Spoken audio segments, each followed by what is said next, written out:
Dari beberapa komoditas tekstil yang berorientasi pada kerajinan tangan khas Melayu dan mulai dilirik pasar adalah kerajinan batik Riau.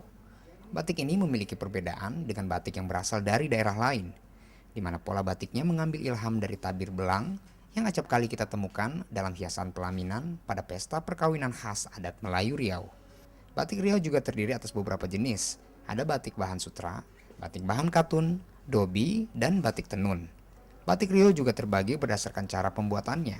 Ada batik yang dibuat melalui proses canting, batik cap, dan batik celup. Batik yang melalui proses canting merupakan jenis yang paling diminati, meskipun harganya terbilang mahal. Harga batik ini disesuaikan dengan motifnya, berkisar antara 500 hingga 600 ribu rupiah.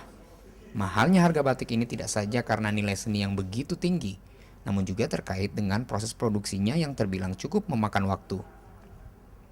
Mulai dari proses pembuatan pola, pencantingan, pewarnaan, hingga pelorotan lilin, rata-rata membutuhkan waktu 7 hingga 10 hari.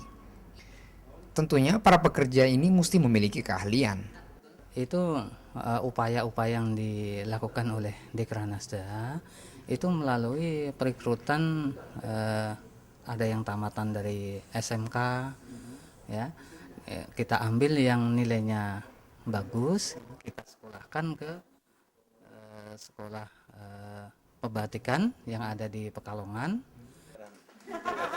Sampai saat ini, pemasaran batik Riau belum merambah pasar mancanegara.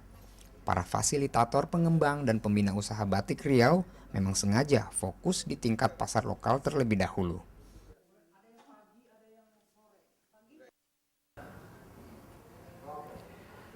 Ya pemirsa, seperti inilah contoh batik khas Melayu Riau yang telah siap untuk dipasarkan. Dan saat ini saya juga berada di depan satu galeri yang menunjukkan motif-motif dasar dari kain khas Melayu Riau. Nah, di sini ada sekitar 31 motif dan motif-motif inilah yang membedakan antara batik dari daerah lain dengan batik khas Melayu Riau. Tidak hanya batik, kerajinan khas Melayu Riau yang juga memiliki kapasitas sebagai komoditas ekspor andalan adalah tenun songket. Bahkan saat ini pasar tenun songket telah merambah pasar internasional.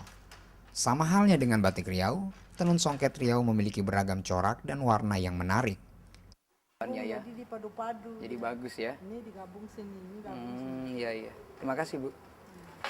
Ya pemirsa, ternyata kerajinan khas tangan Riau Melayu begitu memiliki nilai artistik yang tinggi dan berpotensi untuk dijual di pasar internasional.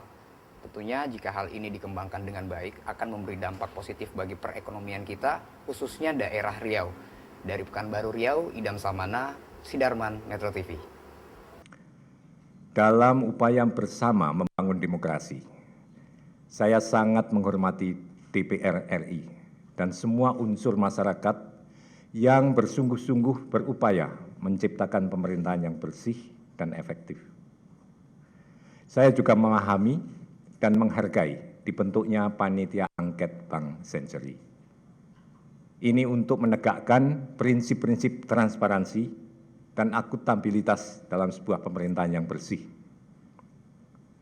Namun demikian, kita harus akui, kontroversi penyelamatan Bank Century ini telah menyita begitu banyak waktu dan energi bangsa ini. Perhatian kita beralih dari berbagai tantangan berat bangsa untuk memperbaiki nasib rakyat banyak. Karenanya, saya berharap bila kemudian langkah-langkah lanjutan perlu diambil, langkah-langkah itu dilaksanakan secara proporsional, berkeadilan, dan dilakukan oleh lembaga hukum yang berwenang. Pemerintah dengan DPR ini akan head to head, ya. Kesimpulannya akan sangat berbeda. Kalau ini tidak segera dikoreksi, ya, dimoderasi, maka yang saya khawatirkan di pasar justru ketidakpastian yang berkepanjangan. Ya, karena sebenarnya sebelum Pak SBY pidato tidak ada gejolak di sektor finansial. Bahkan Jumat pagi setelah Kamis malam Pak Presiden berpidato, indikator-indikator finansial positif. Ya. Listrik di Bandara Soekarno-Hatta, Cengkareng, Banten kembali padam dini hari tadi. Akibatnya terjadi antrean penumpang di terminal keberangkatan. Beruntung penumpukan ini tidak berlangsung lama setelah pihak bandara langsung mengerahkan genset. Genset ini cukup efektif untuk penerangan semata, sedangkan monitor konfirmasi jadwal penerangan masih belum bisa diaktifkan. Padamnya listrik juga mengakibatkan antrean panjang penumpang di terminal keberangkatan 1A. Antrean terjadi karena komputer untuk check-in penumpang tidak menyala. Pihak pengelola Bandara Soekarno-Hatta berjanji segera melakukan tata ulang jadwal penerbangan secara keseluruhan agar tidak terjadi penumpukan penumpang saat listrik padam. Juga akan melakukan tata ulang slot time daripada pendaratan dan penerbangan. Dengan tata ulang itu diharapkan tidak terjadi penumpukan pada jam-jam padat. Jadi kita akan lakukan redistribusi slot time jadwal penerbangan. Semula diduga padamnya listrik bandara ini disebabkan kurangnya pasokan listrik. Tapi kemudian pihak PLN membantahnya. Menurut PLN, penyebab padamnya listrik di bandara lantaran adanya kerusakan instalasi di bandara sendiri. Apapun penyebabnya, yang jelas kasus biarpet di Bandara Internasional ini sudah ketiga kalinya terjadi hanya dalam kurun waktu kurang dari sebulan. Dan anehnya, penanganannya terlampau lambat untuk sebuah bandara berkelas internasional. Padamnya listrik juga melanda stasiun Gambir, Jakarta Pusat.